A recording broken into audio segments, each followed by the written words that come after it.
Le cœur de Pauline battait comme un tambour de guerre quand elle la vit. Là, au milieu de la foule en liesse du marché aux puces de Barcelone, un verre de sangria à la main, riant à une blague qu'elle seule comprenait. Aurélie, murmura-t-elle, la voix brisée par un passé qu'elle croyait enterré sous les ruines d'un lycée français pluvieux. Et pourtant, ce nom franchit ses lèvres comme un sortilège maléfique qui ressuscitait les fantômes. En un instant, le monde bascula, les étals colorés de fruits et de bijoux artisanaux s'effacèrent, et il ne resta plus que ce regard marron. Ce sourire en coin qui avait autrefois été une arme, et qui maintenant, sous le soleil impitoyable de la Catalogne, semblait supplier pour une trêve. Pauline recula d'un pas. Son panier de tomates cerises oublié dans sa main gauche. Tandis que le bruit des castagnettes et des rires des vendeurs andalous se muait en un bourdonnement sourd. Elle avait fui Paris il y a 10 ans, après le baccalauréat, pour se réfugier dans cette Espagne vibrante, où les rues pavées de la Rambla exhalaient des parfums d'oranges amères et de sel marin. Barcelone l'avait adoptée comme une orpheline, lui offrant un atelier de peinture dans le quartier gothique, où elle coulait des jours paisibles, entourée de toiles inachevées et de chats errants. À 32 ans, Pauline était devenue une femme aux courbes douces, aux cheveux châtains qu'elle nouait en chignon lâche, et aux yeux verts qui trahissaient encore les cicatrices d'une adolescence volée. Elle peignait des portraits de femmes anonymes, des silhouettes éthérées sous la lumière de Gaudí, cherchant dans l'art ce qu'elle n'avait jamais trouvé dans les regards des autres, une validation sans condition. Mais Aurélie Duval, la reine incontestée du lycée Henri IV, avec ses cheveux blonds coupés au carré sévère à l'époque, ses yeux marrons qui lançaient des flèches empoisonnées, et cette bouche toujours prête à cracher des venins déguisés en plaisanterie. Aurélie, qui avait transformé les couloirs humides de l'établissement en un colisée où Pauline était la gladiatrice sacrifiée. La lesbienne bizarre, l'appelait-elle, devant tout le monde, lors des pauses déjeuner, quand Pauline osait lever les yeux de son carnet de croquis. Les rires fusaient, les murmures s'amplifiaient, et Pauline rentrait chez elle, dans son petit appartement du Marais, pour pleurer sur des pages noircies de poèmes inachevés. Aurélie n'était pas seule, elle avait son cortège de suiveuses, des filles aux ongles laqués qui ricanaient en chœur. Mais c'était Aurélie, toujours Aurélie, qui plantait le couteau le plus profond, avec ce mélange pervers de mépris et de fascination qu'elle ne s'expliquait pas elle-même. Pourquoi cette haine? Pauline l'avait compris plus tard, au fil des nuits solitaires, en fouillant dans les archives de sa mémoire. Aurélie, fille d'un diplomate français en poste à Paris, vivait dans une bulle de privilèges, mais son père était un fantôme absent, sa mère une ombre alcoolisée. Elle haïssait en Pauline ce qu'elle enviait, cette authenticité brute, cette façon de dessiner sans filtre, d'aimer les filles en secret sans se soucier des chaînes sociales. Ou peut-être était-ce plus simple? Plus cruel, Aurélie sentait en Pauline un miroir déformant, une version d'elle-même qu'elle refusait d'admettre. Les harcèlements avaient culminé lors d'une fête de fin d'année, quand Aurélie avait, accidentellement, renversé du punch sur le chemisier blanc de Pauline, révélant aux yeux de tous le soutien-gorge rose qu'elle portait dessous. « Regardez-la. Notre petite rebelle !» avait-elle lancé. Et la salle avait explosé en rire.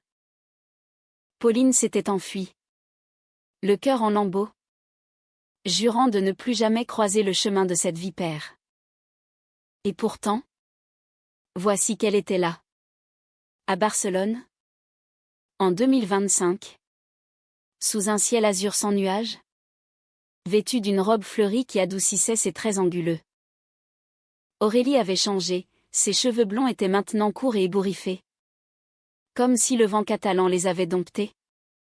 Et son corps, autrefois raide d'arrogance, s'était arrondi en une féminité plus sereine. Elle devait avoir le même âge. 32 ans. Mais ses yeux portaient les rides d'une vie qui avait cogné fort. Elle travaillait comme guide touristique.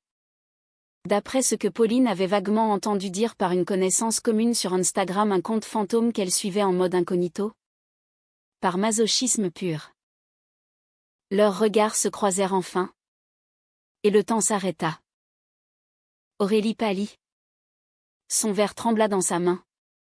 Et une tomate roula de son panier à Pauline, éclatant sur les pavés comme une goutte de sang innocent. Pauline. Souffla-t-elle. La voix rauque, presque inaudible sous le tumulte du marché. Pauline sentit une nausée monter. Un mélange de rage et d'un sentiment plus traître, la curiosité. Que faisait-elle ici? Avait-elle changé? Ou était-ce encore un piège? Une nouvelle façon de la briser? Elle tourna les talons, le cœur cognant contre ses côtes, et s'enfuit vers les ruelles étroites du Bari gothique. Mais Aurélie la suivit, ses sandales claquant sur les dalles irrégulières. Attends. S'il te plaît. Attends-moi. La voix d'Aurélie était suppliante, dépouillée de toute ironie. Pauline s'arrêta net devant une fontaine Renaissance, où l'eau cascadait en murmures apaisants. Elle se retourna, les poings serrés. Qu'est-ce que tu veux? Aurélie? Me rappeler à quel point j'étais pathétique? Me dire que je pue encore le désespoir adolescent? Aurélie s'approcha, haletante, les joues rougies par l'effort et l'embarras. Non. Je ne sais pas par où commencer. Je t'ai vu. Et tout est remonté. Comme un coup de poing. Elle passa une main dans ses cheveux. Un geste nerveux que Pauline reconnut vaguement de l'époque, le seul signe de vulnérabilité qu'Aurélie s'autorisait alors. Je vis ici depuis 2 ans. J'ai quitté Paris après. Après tout. Mon père est mort. Ma mère est en maison de retraite. J'enseigne l'histoire de l'art aux touristes. Ironique. Non. Toi qui peins. Moi qui parle de ce que je ne comprends pas vraiment. Pauline ricana. Un son amer qui la surprit elle-même. Ironique? C'est un euphémisme. Tu m'as détruite? Aurélie. Tous les jours. Pendant des mois. Et maintenant? Tu veux quoi? Une absolution facile sous le soleil espagnol? Les larmes lui piquaient les yeux. Mais elle les retint, fière de cette armure qu'elle avait forgée au fil des ans. Autour d'elle, la vie barcelonaise continuait, un couple d'amoureux s'embrassait contre un mur tagué. Un vendeur de churros criait ses offres. Mais pour Pauline, le monde s'était rétréci à cette confrontation, à ce fantôme devenu cher. Aurélie baissa la tête, et pour la première fois, Pauline vit des larmes couler sur ses joues. Je sais. Je le sais mieux que quiconque. J'étais une merde? Pauline. Une gamine terrifiée qui se défendait en attaquant. Ma propre confusion. J'aimais les filles. Moi aussi. Mais je le haïssais. Toi. Tu l'assumais. Même en silence. Ça me rendait folle. Les mots tombèrent comme des pierres dans un étang calme, ridant la surface de l'air entre elles. Pauline sentit son souffle se couper. Aurélie. Lesbienne? L'idée était absurde. Et pourtant, elle expliquait tout, les regards trop longs dans les vestiaires, les blagues qui sonnaient comme des aveux déguisés. Prouve-le. Lâcha Pauline, la voix tremblante. Prouve que tu as changé. Ou laisse-moi tranquille. Aurélie hocha la tête, essuyant ses larmes d'un revers de main. D'accord. Laisse-moi te montrer. Demain. À la Sagrada Familia. À midi. Si tu ne viens pas, je disparaîtrai pour de bon. Elle tourna les talons, laissant Pauline seule avec la fontaine et le poids de cette invitation piège. Cette nuit-là, dans son atelier baigné par la lueur bleue d'une lampe de chevet, Pauline ne dormit pas. Elle feuilleta un vieil album photo. Des clichés jaunis de l'époque, elle. Maigrelette avec des lunettes trop grandes. Et Aurélie. Rayonnante comme une idole païenne. Les souvenirs affluaient, les nuits où elle s'était mutilé l'âme en imaginant ce que ce serait d'embrasser cette bouche cruelle. Était-ce de l'amour naissant? Ou juste la toxicité d'un trauma non résolu? Au petit matin, alors que le soleil se levait sur la mer, Pauline se surprit à sourire. Peut-être était-ce l'Espagne? Cette terre de passion flamenco et de rédemption catholique, qui lui soufflait de donner une chance au destin. Ou peut-être était-ce simplement la fatigue d'une solitude trop longue. Midi sonna à la Sagrada Familia. Cette cathédrale inachevée qui défiait le ciel de ses tours torsadées. Comme un rêve de Gaudí sorti d'un cauchemar baroque. Pauline arriva en avance, vêtue d'une jupe fluide et d'un chemisier brodé. Son cœur un oiseau captif. Aurélie était déjà là. Adossée à une colonne sculptée de reptiles et de fleurs hybrides. Un carnet à la main. Elle portait une chemise ample au motif catalan. Et son sourire, timide cette fois, illumina son visage. « Tu es venue ?» dit-elle simplement. Comme si c'était une victoire. Elles entrèrent ensemble, payant leur billet en silence. À l'intérieur, la lumière filtrée par les vitraux explosait en éclats de couleurs, verts émeraude, rouge sang, bleu profond, comme un cœur ouvert sur l'autel du monde. Aurélie parla, sa voix résonnant doucement contre les voûtes infinies. Elle expliqua les symboles, les passions du Christ entrelacées à la nature païenne. Mais ces mots glissaient vers le personnel. Regarde cette rose window. Pauline. Elle représente l'amour qui transcende la douleur. Comme nous. Peut-être. Pauline rougit. Touchée malgré elle. Elles déambulèrent pendant des heures. Les touristes un fond flou. Et pour la première fois depuis des années, Pauline rit un rire vrai. Quand Aurélie trébucha sur une explication absurde à propos des escargots sculptés. Dehors, sous les palmiers du parc Güell, elles s'assirent sur un banc mosaïqué. Aurélie sortit un pique-nique modeste, du pain croustillant, du fromage de chèvre, des olives noires. J'ai appris à cuisiner ici, confia-t-elle. En France, je ne faisais que commander. Comme pour tout. Elles mangèrent en silence d'abord. Puis les mots coulèrent, Aurélie raconta sa fuite de Paris. Son coming-out tardif auprès d'une ex-petite amie qu'il avait quittée pour un homme. Sa thérapie chaotique à Madrid. J'ai harcelé parce que j'avais peur. Peur de toi. De ce que tu représentais. Tu étais libre. Pauline. Moi. J'étais en cage. Pauline écouta. Le cœur serré. Elle parla à son tour, de ses toiles vendues dans les galeries de la Borne. De ses amours éphémères avec des voyageuses de passage.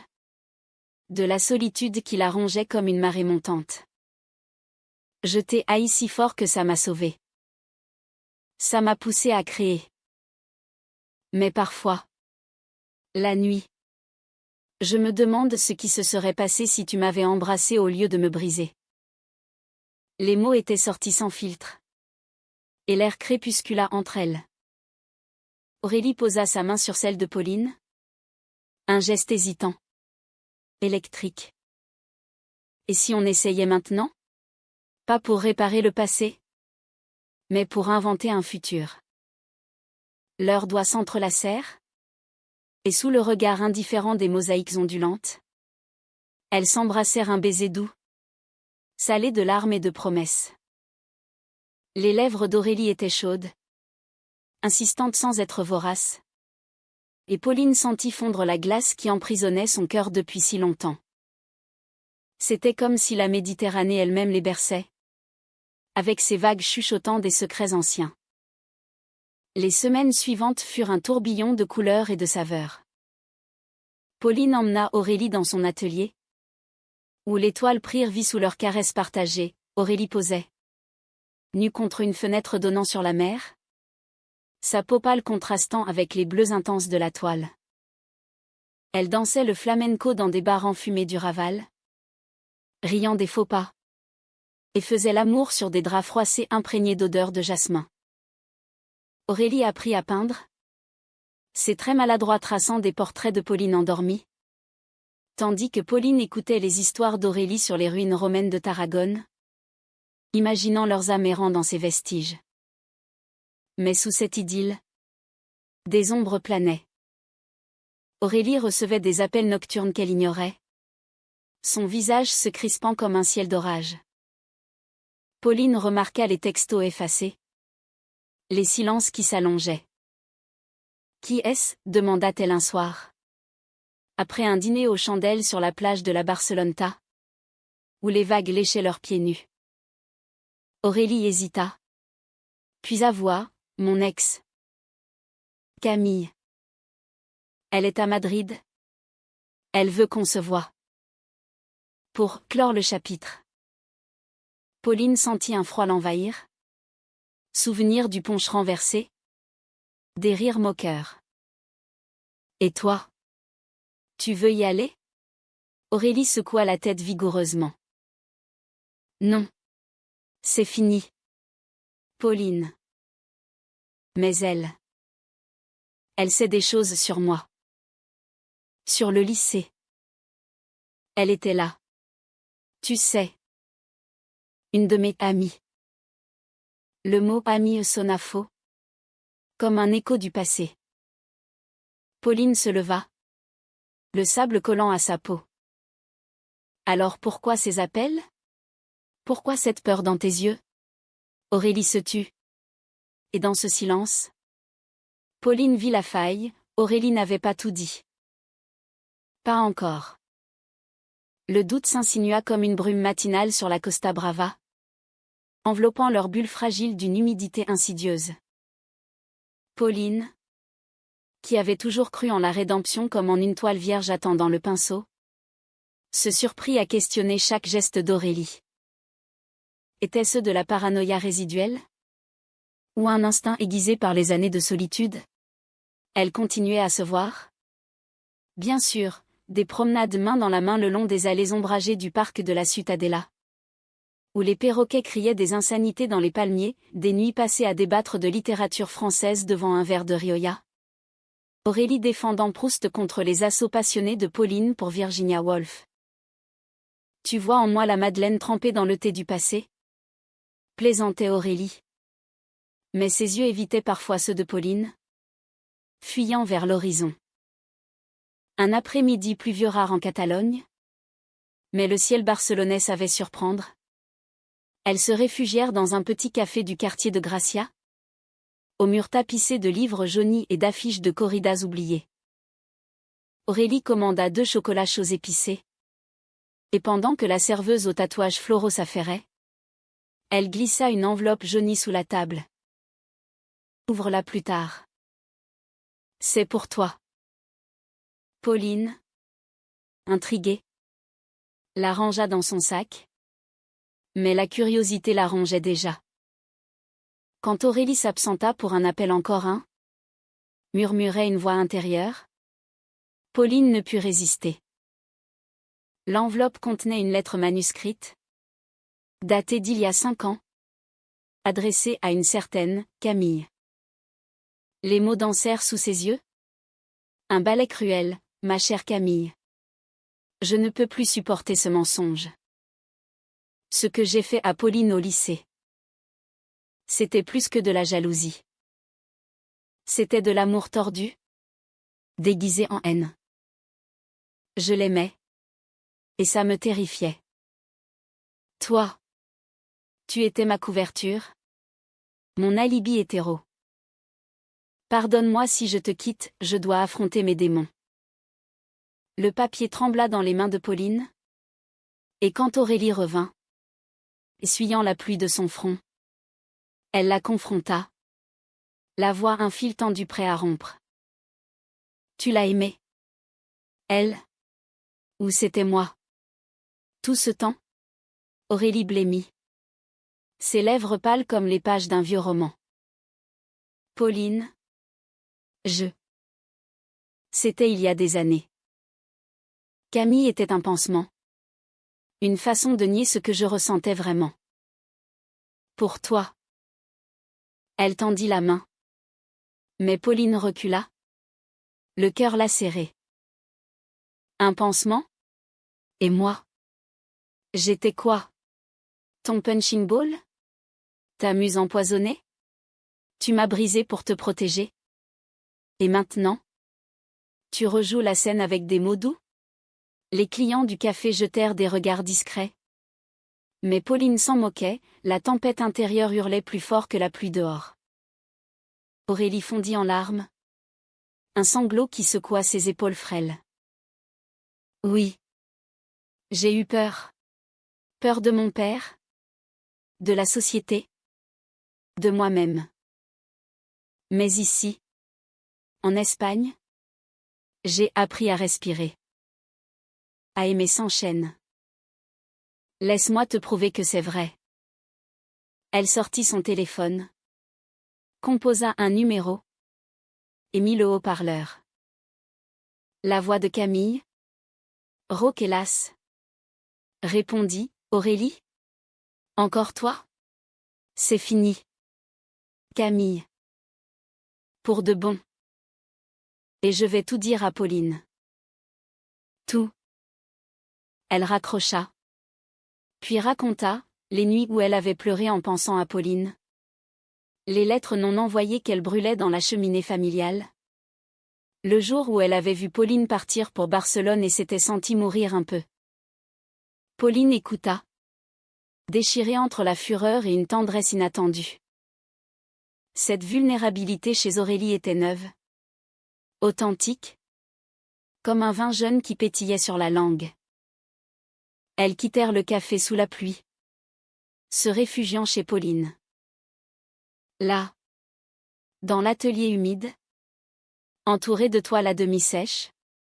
Elles firent l'amour pour la première fois avec une urgence nouvelle, non plus une exploration timide. Mais une réclamation. Les corps s'entremêlèrent sur le sol jonché de pinceaux. Les gémissements étouffés par les coups de tonnerre dehors. Aurélie murmura contre la peau de Pauline: Je t'aime. Pas comme avant. Pour de vrai. Et Pauline? Pour la première fois. Crut. Mais le destin, ce farceur catalan, avait d'autres tours en réserve. 2 semaines plus tard, lors d'une exposition de Pauline dans une galerie du Born, où ses portraits de femmes lesbiennes inspirés, avoua-t-elle, par Aurélie attirait une foule cosmopolite. Le passé ressurgit sous la forme d'un spectre inattendu, Camille en personne. Grande, échevelée, avec des yeux verts perçants qui jalousaient ceux de Pauline. Elle s'approcha d'Aurélie pendant que Pauline signait un autographe. Tu crois que c'est fini, siffla-t-elle. Assez fort pour que Pauline l'entende. Elle saura la vérité. Que tu m'as promis le mariage. Que tu m'as menti sur ton passé avec elle. Le monde de Pauline vacilla. Elle s'approcha. Le cœur un point serré. Qu'est-ce que tu dis? Camille ricana. Un son venimeux. Demande-lui pour les textos. Ceux où elle me dit qu'elle t'utilise pour guérir ses vieux traumas. Pauline est mon exutoire? Mot pour mot. Aurélie pâlit. Balbutiant, c'est faux. C'était avant. Quand j'hésitais. Mais le mal était fait. La galerie sembla se refermer sur Pauline comme une mâchoire. Les applaudissements des invités sonnant comme des moqueries. Elle s'enfuit dans la nuit barcelonaise, courant à travers les rues luisantes de néon, jusqu'à la plage de la Barceloneta. Là, sous un ciel étoilé indifférent, elle s'effondra sur le sable, les vagues léchant ses larmes. La trahison n'était pas nouvelle, Aurélie l'avait toujours blessée. Mais cette fois, c'était après l'espoir, après l'amour naissant. Était-ce un cycle infernal? Ou une leçon finale? Des heures plus tard, alors que l'aube pâlissait l'horizon, Aurélie apparut, trempée par la rosée marine, les yeux rougis. Écoute-moi. Camille ment. Voici mon téléphone. Lis tout. Elle le lui tendit. Suppliante. Pauline hésita. Puis scrolla, des messages d'Aurélie à Camille. Datant d'avant leur rencontre. Confessant la confusion. La peur. Puis. Plus récent, j'aime Pauline. Vraiment. Laisse-moi tranquille. Camille avait manipulé. Édité. Pour semer le chaos. La vérité éclata comme un vitrail brisé. Et Pauline, épuisée, attira Aurélie contre elle. Plus de secrets. Jamais. Elles s'embrassèrent sur le sable froid. Les vagues applaudissant leur réconciliation fragile. Pourtant, la blessure persistait. Un fil barbelé sous la peau.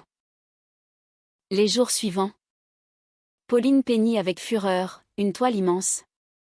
Aurélie et elle enlacées sur une plage en feu. Symbole de passion dévorante. Aurélie, de son côté, coupa tout contact avec Camille, bloquant numéros et souvenirs. Elles parlèrent des heures, disséquant le passé comme des chirurgiens délicats, recousant les plaies avec des mots tendres. Je veux être ta maison. Pas ton fantôme, murmura Aurélie un soir, tandis qu'elle regardait un film de Almodovar. Ces récits espagnols de cœurs brisés et recollés. L'été catalan s'épanouit autour d'elle, chargé de festivals et de feux de la Saint-Jean. Lors d'une nuit de célébration sur la plage, où les feux d'artifice explosaient en gerbes dorées, Aurélie prit la main de Pauline. Viens avec moi à Paris. L'année prochaine. Affrontons le lycée ensemble. Brûlons les ombres. Pauline, le cœur gonflé, accepta. Leur amour, forgé dans le feu de la trahison, en sortait plus fort, plus nuancé, un roman français transplanté en terre ibérique, où la passion se mêlait à la mélancolie méditerranéenne. Mais la vie, cette tragédie en actes, ne se contentait pas de happy ends provisoires. L'automne arriva avec ses pluies tièdes et ses vents siroccaux qui charriaient des murmures de tempête. Pauline et Aurélie avaient tissé leur nid, un appartement partagé dans l'Exemple, au balcon fleuri de géraniums rouges, où les matinées s'étiraient en café au lait et en esquisses volées. Pauline exposait plus ses toiles des duos de femmes entrelacées, inspirées par leur histoire, trouvant preneur auprès de collectionneurs queer de passage. Aurélie, quant à elle, avait monté un blog sur l'art catalan vu par une Française exilée. Un exutoire qui canalisait son énergie autrefois destructrice. Pourtant, sous cette surface lisse, des fissures apparaissaient. Aurélie parlait moins de son passé, esquivant les questions sur sa famille avec un sourire forcé. C'est du passé, ma chérie. Concentrons-nous sur nous. Pauline acquiesçait. Mais le doute, ce ver insatiable, rongeait. Une nuit, Après un dîner arrosé de cava dans un restaurant du Poble Sec, où les guitares flamenco pleuraient des romances anciennes, Aurélie s'effondra en larmes inexpliquées. « Qu'est-ce qui ne va pas ?» demanda Pauline, alarmée, caressant ses cheveux humides de sueur. Aurélie hésita. Puis avoua, « Ma mère. Elle est mourante. Cancer. Elle veut me voir à Paris. » Seule. Le mot « seul » claqua comme un fouet. Pauline se raidit. Souvenir de rejet d'adolescent remontant comme des bulles toxiques. Seule? Et moi? Je suis quoi? Ton accessoire espagnol? Aurélie secoua la tête. Désespérée. Non. C'est elle qui refuse. Elle. Elle sait pour le lycée. Pour ce que j'ai fait. Elle me blâme encore. Dit que c'est ma faute si je suis comme ça. Les pièces du puzzle s'assemblèrent. La mère d'Aurélie, cette figure distante, avait été le catalyseur de la haine intérieure, instillant la honte comme un poison lent. Pauline sentit la compassion l'envahir, tempérée par une pointe d'amertume. Alors va. Mais reviens-moi entière. Pas amputée de ton âme. Aurélie partit 2 jours plus tard. Un vol matinal pour Orly, laissant derrière elle un appartement vide qui hurlait son absence. Pauline erra dans les rues, visitant la Casa Batlló pour se noyer dans ses courbes organiques, cherchant dans l'architecture un baume à son anxiété. Les nuits étaient les pires, elle dormait mal, rêvant d'Aurélie enfant, harcelée par une mère aux yeux froids, et se réveillait en sueur, questionnant si leur amour pouvait survivre à ces abysses familiaux. Aurélie revint changée, plus pâle, les traits tirés, mais avec une détermination nouvelle dans le regard. « Elle est partie » murmura-t-elle en franchissant le seuil, laissant tomber sa valise. « Dans la paix. Je crois. Elle m'a pardonné. À sa façon. Sois heureuse. Ma fille. Même si c'est avec une femme. » Elles pleurèrent ensemble ce soir-là. Enlacées sur le canapé usé, les lumières de la ville scintillant comme des étoiles tombées. Mais au milieu des sanglots, Aurélie lâcha la bombe, elle m'a laissé une lettre. Pour toi. Elle l'attendit. Tremblante. La main de Pauline trembla en décachetant l'enveloppe. Un papier fin parfumé à la lavande fanée. Les mots, tracés d'une écriture élégante mais affaiblie, étaient un choc, chère Pauline. Ma fille m'a tout raconté. Ce qu'elle vous a fait subir. Je suis désolée. J'ai élevé un monstre par ma propre peur. Si vous l'aimez encore, sauvez-la. Elle en vaut la peine. Les larmes brouillèrent la vue de Pauline, c'était un pardon inattendu. Un pont jeté sur l'abîme. Elle t'a toujours aimé. En secret, ajouta Aurélie. La voix brisée. C'était sa façon de le dire. Ce pardon libéra quelque chose en elle. Leur amour s'approfondit. Passant de la passion juvénile à une tendresse mature, tissée de cicatrices partagées. Elles adoptèrent un chat errant, un félin noir aux yeux d'or qu'elles nommèrent Liberté, et planifièrent un voyage en Andalousie, pour danser le flamenco sous les étoiles de Grenade. Mais le destin, jaloux de leur quiétude, frappa à nouveau lors d'une soirée d'hiver, dans un bar lesbien du Raval, où la musique salsa pulsait comme un cœur affolé. Camille réapparut, non pas en spectre, mais en chair et en os, accompagnée d'un groupe d'amis madrilènes au rire strident.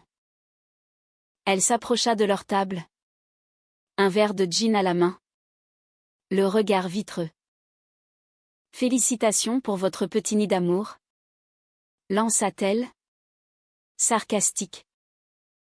Mais Aurélie. Tu oublies un détail, notre enfant. Le temps s'arrêta. Pauline sentit le sol se dérober. Enfant, balbutia-t-elle. Aurélie pâlit mortellement. C'était une fausse couche. Il y a 3 ans. Avec Camille. Je ne t'en ai pas parlé. La trahison explosa comme un feu d'artifice raté. Camille ricana, elle t'a caché ça. Parce que tu n'es pas assez stable pour une famille. Les amis d'Aurélie non. D'elle de maintenant se turent. L'air chargé de tension. Pauline se leva. Le cœur en miettes. Tu portais son enfant? Et tu me laisses croire que c'était du passé? Aurélie tenta de l'arrêter. Mais Pauline s'enfuit dans la nuit pluvieuse. Courant jusqu'au port olympique.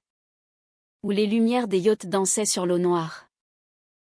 Assise sur un banc mouillé, elle hurla sa rage aux vagues indifférentes. Était-ce la fin? Cette révélation enterrée? Ce deuil non partagé? Rendait leur amour illégitime? Souillé par des secrets. Des heures passèrent. Et quand Aurélie la trouva, trempée jusqu'aux os, elle s'agenouilla dans la flaque. Écoute-moi. C'était avant toi. Une erreur. Un accident. J'ai perdu l'enfant à 3 mois. Et avec elle, une partie de moi. Mais toi, tu m'as ressuscité. Si tu pars, emporte-moi avec toi. Pauline, épuisée, la releva. Plus de mensonges. On recommence. À nu. Thérapie. Peut-être. Ensemble. Elles rentrèrent. Main dans la main. Le silence entre elles un pont fragile mais intact. Ce n'était pas une fin heureuse immédiate, mais un chapitre nouveau, où l'amour se forgeait dans le feu de la vérité. L'hiver barcelonais, avec ses pluies intermittentes et ses vents chargés d'iode, devint le creuset de leur renaissance. Pauline et Aurélie s'inscrivirent à une thérapie de couple dans un centre queer du quartier de l'Eixample. Un espace aux murs peints de fresques arc-en-ciel où les mots coulaient comme une absolution laïque. La thérapeute, une femme catalane aux cheveux gris en pétard et au regard perçant, les guida à travers les labyrinthes du passé, les harcèlements d'Aurélie comme cris d'un amour refoulé. La fuite de Pauline comme armure forgée dans la douleur. L'amour n'efface pas les cicatrices, disait-elle. Il les transforme en constellations. Chaque séance était une purge, Aurélie pleurait la perte de son enfant. Un deuil qu'elle avait enfoui sous des couches de déni. Et Pauline confessait sa peur viscérale d'être abandonnée. Un écho du lycée. Elles apprirent à parler sans filtre. À toucher sans posséder. Les nuits. Après ces confessions, elles faisaient l'amour avec une douceur nouvelle. Explorant les corps comme des territoires inexplorés. Murmures et rires mêlés aux gémissements. Tu es ma carte au trésor? Chuchotait Pauline. Traçant des motifs sur la peau d'Aurélie illuminée par la lune filtrant à travers les volets. Le printemps surgit.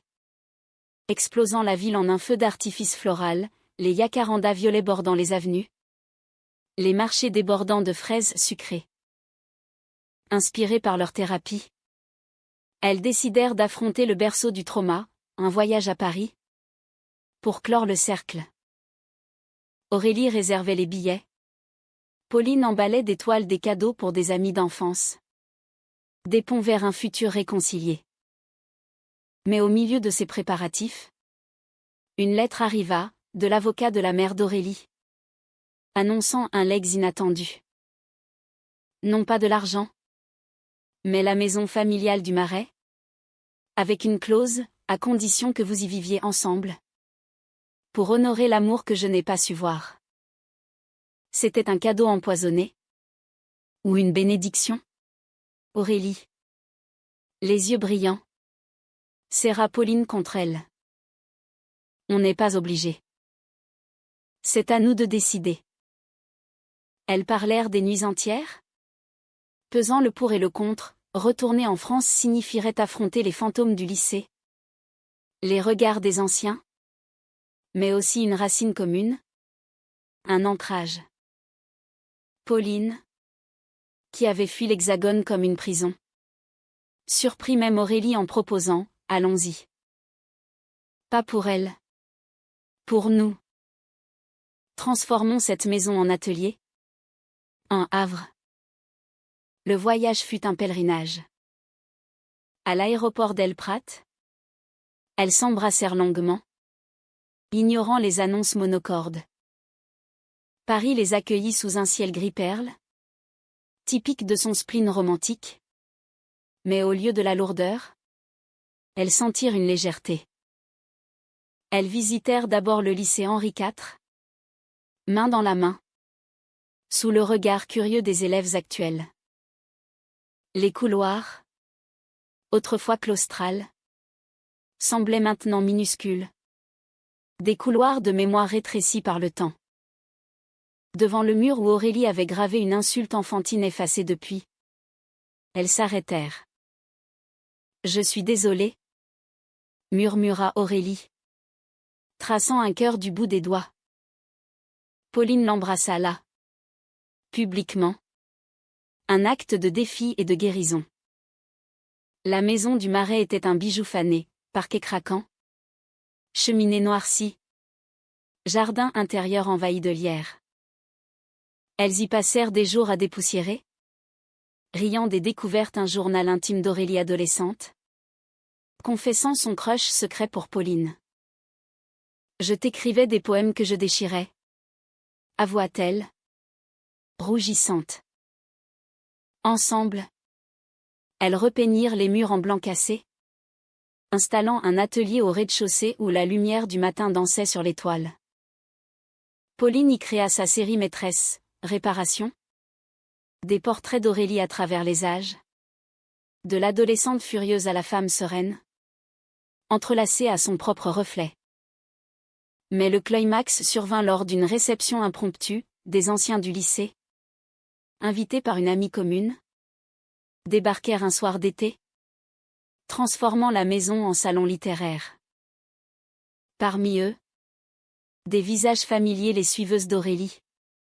Maintenant mariées, mères ou divorcées, le regard teinté de regret.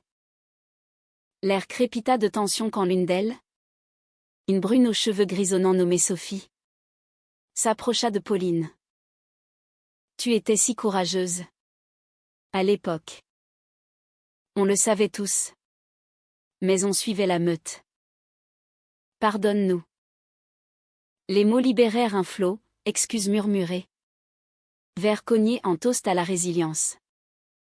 Aurélie, au centre de la pièce, leva son verre.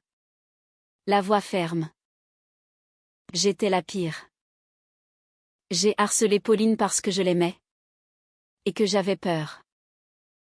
Ce soir, je célèbre non seulement notre pardon, mais notre amour. Elle attira Pauline à elle. Et sous les applaudissements émus, elles s'embrassèrent, un baiser profond, chargé de l'histoire qu'elles avaient réécrite. Camille, invitée par erreur, apparut en ombre fugace à la porte. Mais un regard d'Aurélie suffit, elle tourna les talons. Vaincue par le temps. L'automne les ramena à Barcelone. Enrichie. Mais choisissant l'Espagne comme patrie d'élection. La maison du Marais devint un pied-à-terre. Un refuge pour des retraites artistiques. Leur amour, passé par le creuset de la trahison et du pardon, fleurit en une maturité profonde, des projets d'adoption. Peut-être. Ou simplement des jours volés à la mer. Pauline peignit une dernière toile pour la série, elles deux sur la plage de la Costa Brava. Au crépuscule. Face à face. Mais cette fois, Mains jointes, regardant l'horizon ensemble. Car au bout du compte, l'amour n'est pas une ligne droite française, rigide et cartésienne, mais une courbe andalouse, sinueuse et passionnée, où les chutes mènent au sommet. Et dans ce paysage hybride de la Catalogne, Pauline et Aurélie avaient trouvé leur éternité, non pas parfaite, mais humaine, profondément, irrémédiablement humaine.